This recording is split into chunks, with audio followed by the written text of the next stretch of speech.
자, 오늘 하나님 말씀은 누가복음 2장 14절 한 절 말씀이 되겠습니다. 누가복음 2장 14절. 제가 먼저 받들어 봉독하겠습니다. 지극히 높은 곳에서는 하나님께 영광이요 땅에서는 하나님이 기뻐하신 사람들 중에 평화로다 하니라. 아멘. 자, 오늘은 제목이 평화의 왕 이렇게 정해봤습니다. 평화의 왕. 성탄절이잖아요. 내일이 성탄절인데 성탄절을 앞두고 해마다 오늘 뭐 그냥 교회 절기다 생각하지 마시고 올해는 특별히 어떻게 우리가 성탄절을 맞이할 것인지 오늘 말씀을 통하여서 우리가 한번 또 하나님께 가까이 가는 시간 됐으면 좋겠어요. 우리나라 사람들, 대한민국 사람들한테 존경하는 인물이 누가 있느냐라고 이제 이렇게 설문을 한다면 대충 이게 나오는 사람들 이름이 있어요. 오늘 아침 일부 예배 때도 한번 쓱 던져봤더니 세종대왕, 그렇죠. 세종대왕 그분이 한글을 만들어가지고 우리나라가 우리 국민들이 얼마나 이 우리나라 말을 또 이제 언어를 글자를 가지고 있다는 큰 혜택과 은혜를 입었잖아요. 세종대왕 우리에게 참 귀한 존경받는 인물이에요. 또 누가 있냐 했더니 요즘 그런 영화도 있다며요. 이수진 장군 영화. 이수진 장군이 임진왜란 때 얼마나 이 나라를 지키기 위해서 귀한 일을 하셨어요. 또 무슨 안중근 의사라든지 유관순 열사라든지 여러 사람이 있을 거예요. 그런데 우리가 막 존경하고 그분들로부터 많은 은혜를 입고 축복을 혜택을 많이 입었는데 가만히 생각해보면 그분들은 우리나라라는 이곳에 한정되어 있는 분이에요. 예를 들자면 안중근 의사 그러면 우리는 의사라 그러고 영웅이잖아요. 라고 하지만 바다 건너 일본이란 나라에서 안중근 의사가 영웅일까요? 아니란 말이에요. 그 나라의 근대화를 이끈 이토 히로부미라는 그 인물을 안중근 의사가 암살했잖아요. 죽였잖아요. 그래서 우리는 영웅이지만 그 나라에서는 테러리스트란 말이에요. 그래서 우리가 아까 말씀드린 우리나라에서 존경받는 인물을 정말 우리가 그분의 많은 은혜를 입고 또 축복을 받았지만은 이 국한돼 있잖아요. 이렇게. 그런데 2000년 전에 이 땅에 탄생하신 예수 그리스도 그분은 어느 한 지역 어느 한 나라가 아니라 온 인류에게 굉장히 많은 은혜와 축복과 또 그분을 인해서 우리가 혜택을 누렸어요. 그래서 한 나라가 아니라 온 인류가 오고 오는 모든 세대에서 예수님으로 인해서 자기가 받은 은혜와 자기가 받은 변화와 또 그런 것들을 다 기록한다고 한다면 우리 찬송을 부르는 것처럼 하늘을 두루마리로 삼고 바다를 먹물로 삼아도 다 기록할 수 없을 만큼 굉장히 훌륭한 그런 인물이란 말이에요. 그런데 그런 인물이 이 세상에 탄생하는 날 주변에 있는 어느 나라에서도 왕들도 신하들도 사람들도 와서 환영하며 영접하지 않았어요. 성경에 보니까 이는 그가 사관에 있을 곳이 없음이로라. 방 하나가 없었어요. 예수님이 탄생하실 때. 그래서 예수님이 탄생하실 때는 주변에 마국간에서 짐승들과 또 예수님의 탄생을 소식을 들은 목자들이 가난하고 헐벗고 그런 목자들이 와서 이제 예수님을 탄생을 이제 축하했습니다. 아무도 예수님의 탄생을 영접하지 않았다는 거예요. 하나님이신 그분이 이 땅에 오셨는데 얼마 전에 세상을 떠난 엘리자베스 여왕이 있는데 그 엘리자베스 여왕이 죽고 나서 이제 이런저런 이야기가 막 나와서 제가 보았는데 엘리자베스 여왕은 그분이 이제 만약에 다른 곳에 방문을 하잖아요. 다른 나라를 방문한다 그러면요 거기에 따른 굉장한 그 왕실 의전 이런 그 준비가 있다고 합니다. 예를 들자면 이제 여왕이 참석하는 모든 행사에 2벌씩 옷이 준비되는데 만약을 대비해서 옷이 항상 2벌씩 준비되고 뿐만 아니라 방문하는 그 나라에서 혹시라도 모를 무슨 장례식 같은 게 있을 줄 모르니까 장례 복장도 따로 또 준비해 가야 되는 거고 또 여왕이 방문 도중에 불의의 무슨 일이 있을지 모르기 때문에 여왕에게 19리터짜리 혈장에 그리고 피도 이렇게 미리 준비해가지고 가져가는데 혹시 모르기 때문에 또 화장실에 가서 아무데나 앉았다가 뭐 세균이 옮길까봐 변기 깔개 같은 것도 다 준비해 나가고 하여튼 이모저모로 준비해가는 그 짐이 엄청나게 많다는 거예요. 그 한 여왕을 위해서 뿐만 아니라 전속 미용사 2명, 그다음에 경호원과 수행원 수십 명들이 따라다녀가지고 엄청나게 많은 돈이 들어가고 이렇게 방문하는데 필요하다는 거예요. 그런데 그 영국이라는 나라의 여왕이 한 명이 어디 방문해도 이렇게 요란한데 하나님 입장에서 보면은 이 은하계가 있어요. 온 우주 만물을 다 창조하신 하나님이기 때문에 그 엄청난 은하계 안에 또 태양계가 있어요. 우리가 지구가 있는 수금주와 목토 천해명 있잖아요. 이렇게 수성, 목성 뭐 있잖아요. 그 지구가 4번째로 있잖아요. 그러니까 은하계 안에 지구가 있고, 그 태양계가 있고, 태양계 안에 지구가 있고, 지구 안에 영국. 그 하나님 입장에서 보면 영국의 나라가 정말 조그마한 나라인데 그 나라의 여왕도 어디 갈 때 이렇게 요란스러운데 온 우주 만물을 창조하신 그 하나님이 이 땅에 오셨을 때 어느 누구도 주목하지 않고 환영하지 않았다는 거예요. 그럼 왜? 그분이 왜 이렇게 도대체 초라하고 비천한 모습으로 세상에 오셨을까요? 오늘 그 이유 첫 번째, 그것은 바로 우리에게 평화를 주시기 위해서 오셨다는 거예요. 평화를 주시기 위해서. 오늘 본문 말씀 누가복음 2장 14절이 그 해답이잖아요. 아까 제가 혼자 읽었지만 같이 한번 읽어보겠습니다. 다 같이 시작. 지극히 높은 곳에서는 하나님께 영광이요 땅에서는 하나님이 기뻐하신 사람들 중에 평화로다.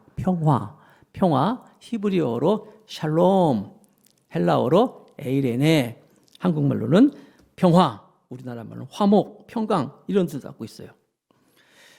예수님이 이 땅에 오셨을 때 하나님이 기뻐하시는 사람들 중에 평화로다 그러는데 예수님이 탄생하기 6개월 전에 세례 요한이라는 사람이 먼저 와서 예수님의 오심을 이제 준비했어요. 준비시킨 인물인데 세례 요한이 광야에서 외치는 자의 소리로서 이제 예수님이 탄생하실 것을 이제 사람들에게 선포하면서 누가복음 1장 79절에 이렇게 말씀을 선포했어요. 어둠과 죽음의 그늘에 앉은 자에게 비치고 우리 발을 평강의 길로 인도하시리로다 하니라. 세례 요한이 이제 내 뒤에 오시는 그분은 예수님 메시아는 평강의 길로 우리를 인도하시는 분이다라고 이렇게 선포했어요. 근데 이미 오래전에 700여 년 전에 유대 나라의 이사야라는 선지자도 예수님의 탄생을 이제 예언하면서 기묘라, 모사라, 전능하신 하나님이라, 영존하시는 아버지, 평강의 왕이라 이렇게 얘기했어요. 예수님은 평강의 왕이다, 평화의 왕이다라고 이렇게 예언을 했다는 거예요. 그분이 이 땅에 오신 거예요. 평화의 왕, 평강의 왕, 그게 무슨 말이냐? 좀 더 구체적으로 보니까 골로새서 1장 21절에 보면 우리 인간의 존재가 골로새서 1장 21절에 이렇게 전에 악한 행실로 멀리 떠나 마음으로 원수가 되었던 너희를 이렇게 말씀하겠어요. 하나님과 우리 사이를, 그러니까 우리 인간의 존재가 하나님과 원수가 되었던 자들이다, 원수가 되었던 사이다라고 이렇게 선포하고 있어요. 깜짝 놀랐잖아요. 하나님과 우리가 원수 되었다. 왜? 죄로 말미암아서. 사랑하는 성도 여러분, 만약에 직장 생활하는 사람이 직장 상사와 내가 원수라면은 직장 생활 제대로 못 하잖아요. 한 가정 안에서도 아버지와 원수가 된 자녀는 잠을 편하게 잘 수 없어요. 나라에서도 그 왕과 원수가 된 신하는 뭐 하나 제대로 숨도 못 쉴 거예요. 하물며 하나님과 원수된 우리가 이것을요, 영적인 눈이 어두워서 잘 몰라서 그렇지 하나님과 우리가 원수되었다라는 사실을 안다면요, 어떻게 우리가 제대로 살 수 있겠어요? 밥을 제대로 먹을 수 있겠습니까? 잠을 제대로 잘 수 있겠습니까? 숨을 제대로 쉴 수 있겠습니까? 하나님과 우리가 원수됐는데. 그런데 그 하나님이 하나님과 원수된 우리를 화해하시기 위해서 하나님은 오래전부터 계속 노력을 하셨어요. 평화의 사절단도 보내고 예언자도 보내고 선지자도 보내고 때로는 한 세대를 그냥 다 물로 심판하면서까지 경고하셨고 소돔과 고모라라는 악한 이 도성을 향하여서는 그 지역의 모든 사람들에게 하나님과 원수자들이 어떻게 심판을 받는지 보여주기 위해서 경고도 보여주셨고, 계속 예언자, 선지자, 하나님의 사람들을 통해서 화해를 하려고 했는데도 사람들이 이게 잘 안 되니까 급기야는 하나님이신 그분이 직접 인간의 몸을 입고 이 땅에 오시는 거예요. 오늘 말씀 나눈 것처럼 뭐로요? 평화의 왕으로서, 평화의 주인공으로서 이 땅에 오시는 거예요. 직접 오셨다는 거예요. 그래서 그분이 모든 사람이 다 볼 수 있는, 모든 사람이 가까이 할 수 있는 평범한 한 인간으로서 이 땅에 오셨어요. 다시 한번 오늘 말씀 에베소서 2장 14절 말씀을 읽어볼게요. 그는 우리의 화평이신지라 둘로 하나를 만드사 원수된 것 곧 중간에 막힌 담을 자기 육체로 허시고. 다 뭐예요? 원수된 우리를, 하나님과 우리의 관계를 화목하게 하기 위해서 평강의 왕으로서, 그렇죠? 전능하신 하나님, 영존하시는 아버지, 평강의 왕으로 우리에게 오셨다는 거예요. 그래서 그분이 이 땅에 오셨는데 온 인류의 모든 사람의 평강의 왕으로 오셨지만 더 중요한 사실은 뭐냐면, 우리가 그분을 믿고 영접하면서 나의 구세주로 믿을 때 하나님과 우리의 원수된 것이 화목이 이루어지고, 우리 안에 있던 하나님과 우리 사이에 막힌 담이 되었던 죄가 다 사해지면서 하나님의 평화가 우리 가운데 들어오는데, 지금 우리가 이렇게 앉아서 예배하면서 하나님을 노래하면서 찬양하면서 예수님을 성탄을 축하할 수 있는 것은요, 얼마나 큰 영광스러운 일인지 몰라요. 자, 오늘 본문 말씀 누가복음 2장 14절 말씀을 다시 한번 제가 읽을게요. 지극히 높은 곳에서는 하나님께 영광이요. 자, 여기서도 중요해요. 다 같이 한번 읽어봅시다. 다 같이 시작. 땅에서는 하나님이 기뻐하시는 사람들 중에 평화로다. 하나님이신 그분이 이 땅에 오셔서 우리의 평화의 왕이 되셨는데, 하나님이신 그분이 우리의 평화로 왕으로 오실 때 온 인류의 평화의 왕이시지만 한편으로는요, 누구나 다가 아니더라고요.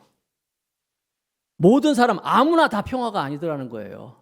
예를 들면 이 땅에 얼마나 많은 사람들이 있었어요. 박사, 교수님, 선생님, 많은 선생님도 있었고, 이쁜 사람도 있고, 돈 많은 사람도 있고, 훌륭한 사람도 있고, 다 있었지만은 그들이 다 예수님을 나의 왕으로, 나의 구세주로 믿지는 않았어요. 누구만 정말 예수님을 하나님의 아들로 믿는 그 사람들만, 오늘 본문에 있는 것처럼 땅에서는 하나님이 기뻐하시는 사람들.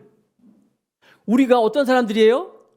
하나님이 인정해 주는 사람들이라는 거예요. 하나님이 우리를 기뻐하신다는 거예요. 어떻게? 주는 그리스도시요 살아계신 하나님의 아들입니다 라고 고백하면서 하나님께 나아가는 그 사람들에게 평화로다라는 거예요. 누구나 다, 아무나 다 평화가 아니라, 다시 말하면 하나님이 기뻐하시는 그 사람들, 그 누구예요? 우리예요. 우리들에게 평화가 되셨다는 거예요. 이게 얼마나 놀라운 일입니까? 그 만왕의 왕, 전능하신 하나님이 우리에게 평화로 오셨는데, 그 원수된 우리를 화목하기 위해 오셨는데 받아들이지 않는 사람들이 많이 있다는 거예요. 그 사람들에게는 사실 평화가 아니에요. 우리 아시는 것처럼 우리 주변에도 많은 사람들이 세상을 떠나고, 또 우리가 또 장례도 집례하고 하는데, 정말 안타까운 건 뭐예요? 예수님을 구세주로 영접하지 못하고 세상을 떠난 사람들, 우리가 아무리 슬퍼하지만 그들이 어떻게 되는 걸 우리가 다 알고 있잖아요. 하나님이신 그분과 원수된 것이 해결되지 않았을 때 얼마나 마음이 아파요. 그런데 저와 여러분들은 예수님을 나의 주, 나의 하나님으로 고백하고, 내일 성탄절이지만 오늘 이렇게 예수님을 찬양하고 있잖아요. 이게 얼마나 영광스러운 건데요. 얼마나 기쁜 일인데요. 그래서 사도 바울은 로마서 8장 31절에 그런즉 이 일에 대하여 우리가 무슨 말 하리요? 만일 하나님이 우리를 위하시면 누가 우리를 대적하리요? 아마 이 말씀을 기록할 때 사도 바울은 너무너무 흥분해가지고, 너무너무 좋아가지고, 막 내가 무슨 말을 하겠느냐? 내가 어떻게 이 말을 다 고백할 수 있겠냐? 하나님이 우리 편인데, 하나님이 나를 위하시는데 누가 우리를 대적하겠냐라고 고백하는 거, 이 말씀을 볼 수 있어야 돼요. 계속해서 로마서 8장 32절에는 자기 아들을 아끼지 아니하시고 우리 모든 사람을 위하여 내주신 이가 어찌 그 아들과 함께 모든 것을 우리에게 주시지 아니하겠느냐. 그러니까 하나님이 우리의 평화가 되는 것은 아무나 다가 아니었어요. 아무나 다 아니라 정말 예수님을 나의 주 나의 하나님으로 고백하는 사람들, 그리고 이렇게 주님 앞에 나와서 예배하는 그 사람들에게 정말 하나님의 그 평화가, 영존하신 아버지, 전능하신 하나님의 평강이 우리 가운데 임하였다는 거예요. 이게 바로 성탄이라는 거예요. 그래서 누가복음 2장 10절 말씀에 보니까 천사가 이르되 무서워하지 말라. 보라, 내가 온 백성에게 미칠 큰 기쁨의 좋은 소식을 너희에게 전하노라. 큰 기쁨의 좋은 소식, 기쁜 소식, 복된 소식, 복음이잖아요. 우리가 알고 있는 복음. 이 복된 소식, 기쁜 소식, 그것은 누구예요? 바로 예수 그리스도라는 거예요. 예수 그리스도가 우리의 복된 소식이고 기쁜 소식이고 하나님의 평화, 평강의 왕으로 우리에게 오셨다는 거예요. 그래서 이 평강이 있는 사람들은요, 어떤 어려움이 있더라도, 어떤 문제가 있더라도 내 영혼의 평화가 넘쳐남은 주의 축복을 받음이라. 내가 주야로 주님과 함께 있어 내 영혼이 편히 쉬네. 정말 하나님의 평안이 가득한 사람은요, 목사님이 이런 노래 부르면 같이 따라 부를 수 있어요. 같이 한번 해볼까요? 평화, 평화, 평화로다. 하늘 위에서 내려오네. 그 사랑의 물결이 영원토록 내 영혼을 덮으소서. 만약에 아직도 이 평화가 없는 사람들은, 하늘로부터 오는 하나님의 평강이 없는 사람들은 성경을 피셔야 돼요. 예수님이 어떤 분인가 다시 한번 보시고 배우고 공부하고 그분 앞에 나아가고 그분을 믿어야 돼요. 그러면 하나님의 이 평강, 평화의 왕이 우리에게 왕이 되시고 평강이 우리에게 임한다는 거예요. 그래서 예수님이 왜 오셨다고요? 우리에게 평화를 주시기 위해서 오셨다는 거예요. 두 번째로. 그리고 우리가 예수님이 우리의 평화의 왕으로 오시고 하나님의 평안이 내 가운데 넘치는 사람은 다른 사람들에게 그야말로 피스메이커죠. 평강의 사람으로 우리도 살 수 있다는 거예요. 그렇게 살 수 있는 능력을 주신다는 거예요. 왜? 하나님이신 그분이 원수되었던 우리를 위하여서, 우리가 화목하기 위해서 정말 낮고 낮아서 하나님이 자기 자신을 축소하고 전능하신 하나님, 천지를 창조하신 그 만왕의 왕이 자기 자신을 줄여서 결국 줄여서 어떻게 인간의 눈에 보이지도 않는 그 동정녀 마리아의 난세포죠. 그 조그마한 그 세포로 오셨어요. 그리고 그 세포가 이렇게 분열하면서 이제 인간이 되잖아요. 하나님이신 그분이 작은 세포로, 난세포로 오셔가지고 이 땅에 우리가 오셨어요. 그리고 우리에게 평화가 되셨단 말이에요. 하나님과 우리의 맡긴 다음에 다 이제 사라지고 하나님의 평화가 넘치면은 뭐라고 말씀하시냐면 로마서 12장 18절 19절에 보니까 다 같이 한번 읽어봅시다. 시작. 할 수 있거든 너희로서는 모든 사람과 더불어 화목하라. 내 사랑하는 자들아, 너희가 친히 원수를 갚지 말고. 원수 갚는 건 나한테 맡기라 말씀하시는 거예요. 모든 사람하고 어떻게 더불어 따우리고 화목할 수 있습니까? 그러나 모든 사람과 더불어 화목하라고 명령하실 때는 하나님께서 이 명령 안에는 할 수 있는 능력을 주셨다는 거예요. 어떻게? 내가 예수님을 믿고 나의 주 나의 하나님을 고백하면 정말 예수님이 나의 하는 모든 죄를 다 사하시고 나를 평화의 사람으로 만들 때 막 힘이 생겨요. 무슨 힘? 사람들을 막 용서할 수 있는 힘이 생기는 거예요. 사람을 막 다 받아들일 수 있는, 용납할 수 있는 힘이 생기는 거예요. 우리는 인생을 살다 보면 누구나 다 피해를 받고 피해를 줄 수밖에 없는 존재들이에요. 다 미워하는 사람이 다 있을 수 있어요. 어떤 날은 목사님이 어떤 집회에 가서 그랬대요. 여러분 중에서 용서하지 못할 사람 있습니까? 미운 사람 있습니까? 용서할 수 있는 사람이 없는 사람 손 들어보세요. 그랬어요. 아무도 손 안 드는데 어떤 할아버지 한 분이 손을 쑥 들더래요. 그래서 목사님이 깜짝 놀라가지고, 아니 할아버지는 정말 싫은 사람 없어요? 미운 사람 없어요? 했더니 없대. 어떻게 없을 수가 있어요? 그랬더니 다 죽었대. 근데 거짓말이에요. 다 TV 틀어도 나쁜 놈 나오고요. 살다 보면 나쁜 놈도 있고요. 용서하지 못할 사람이 왜 없어요? 다 있습니다. 그러나 용서할 수 있다는 거예요. 성경에 보니까 70번씩 7번, 7시 49, 490번까지 용서하라 그랬는데 그건 한 번 용서, 두 번 용서. 490번의 용서는요, 사실 상징적인 거예요. 70번에 7번. 사실 끝까지 용서하라는 거예요. 이게 가능합니까? 어떻게 우리가 끝까지 용서할 수 있을까요? 있다는 거예요. 어떻게? 하나님이신 그 평강이 내 가운데 가득 차고 이 땅에 오신 예수 그리스도가 나의 삶의 주인이 되면은 우리가 용서할 수 있다는 거예요. 우리 주기도문 하잖아요. 우리가 우리의 죄를 사하여 준 것 같이 우리의 죄를 사하여 주옵시고. 내가 다른 사람을 용서할 수 있는 사람이 될 수 있다는 거예요. 왜? 평화의 왕이신 예수 그리스도, 평강의 왕이신 예수님 때문에.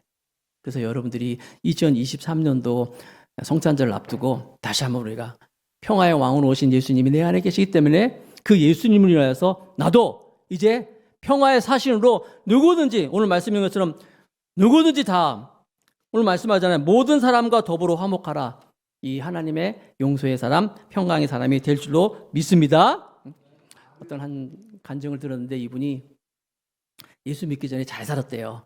잘 살았는데 어떻게 하다 보니까 뭔 이유인지 모르지만 간염이 걸려가지고 간염으로 인해서 굉장히 몸이 힘들었는데 남편이 자기가 이렇게 힘든데도 남편도 사업을 하기 때문에 돈을 잘 벌잖아요. 잘 버는데 이렇게 병으로 고생하고 있는 아내를 생각하지 않고 바깥으로 나돌면서 딴짓을 하고 다니더라는 거예요. 그러니까 부인이 얼마나 마음이 아파요. 답답하고 가슴이 찢어지고 너무나 아프더라는 거예요. 그런 상황에서 아는 지인을 통해서 예수님을 이제 전도를 받고 예수를 믿게 됐어요. 교회에 나오게 됐습니다.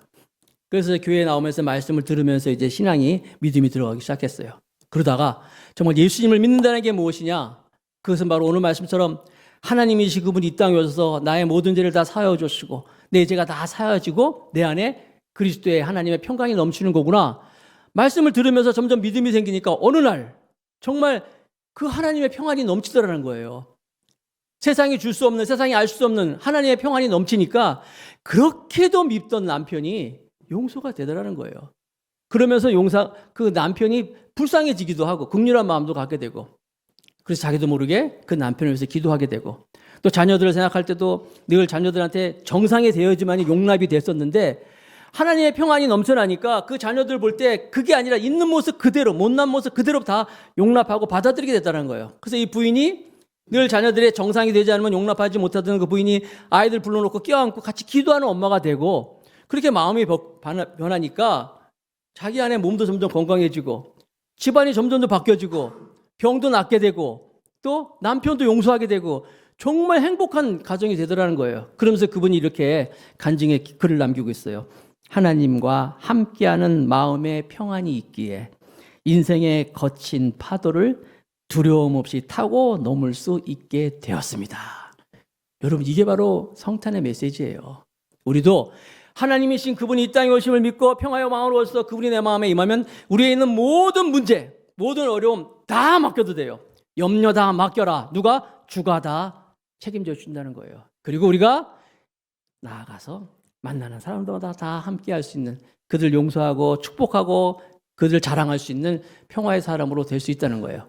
2023년도 이제 성탄절을 앞두고 저와 여러분들이 이런 하나님의 평화의 새 역사를 쓸 수 있는 우리 모두가 되시길 바라겠습니다. 성 프란시스라고 있잖아요. 그분의 그 평화의 기도라는 기도문이 있어요. 노래도 이제 찬양으로도 많이 있는데 한번 들어보세요. 주여 나를 평화의 도구로 써 주소서. 미움이 있는 곳에 사랑을, 다툼이 있는 곳에 용서를, 분열이 있는 곳에 일치를 가져오는 자가 되게 하소서. 우리가 이렇게 살아갈 수 있기를 주님의 이름으로 축복합니다.